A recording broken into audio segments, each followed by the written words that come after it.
The great smallmouth bass fishing trips I took as a young boy in Indiana were some of my fondest memories. The smallmouth bass in the state of Indiana are very easy to find, and one good spot is any debris in the water. The fish love structure. Any structure that is in slow-moving water usually holds fish. Log jams, logs, rocks, and erosion control structures always seem to have some smallmouth bass. The biggest things I've noticed about smallmouth bass are that they love slower moving water, structure, and bright sunshine. Midday is one of the best times to fish them. The best technique I've found for smallmouth is to use the same one for largemouth bass. The only difference: use a smaller bait, smaller lure, shorter worm. Think about it. The smallmouth and largemouth come from completely different families but share some of the most tested characteristics. First of all, they both love to eat smaller than their mouths food items. While this leaves the area wide open to the largemouth, obviously, the smallmouth must diet on a lighter menu.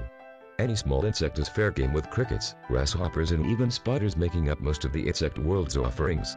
The golden rule is if you are a grasshopper, hop away from the edge of the water. The time of death is usually very fast there. This can lead to fly fishing as a viable way of fishing for the bass up north. If you are new to the fly fishing world, it would be advisable to enlist the assistance of a proven smallmouth guide with fly fishing experience. The guide will know where the fish are and will also be able to patiently train the novice fly fisherman with the little nuances that are required to fly fish. Over the years, I've found that smallmouth love flies, small crankbaits, and tube jigs. Some of the best fish I have ever landed in the city of Indianapolis hit flies that I danced upon the water with my fly rod.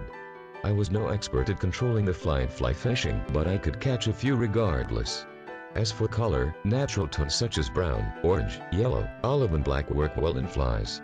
The absolute main food supply for river smallmouth is the crayfish, so colors that imitate crayfish work great.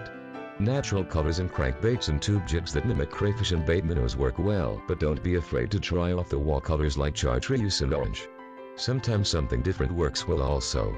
Do not be shy, as the smallmouth is not. Smallmouth bass are accessible and easy to find, and unlike most trout streams, warm water streams are relatively closer to home and a great way to beat the doldrums of summer. Pound for pound, no other fish fights harder for their size than smallmouth bass, so get out and try to hang a few smallmouth bass. You won't be disappointed.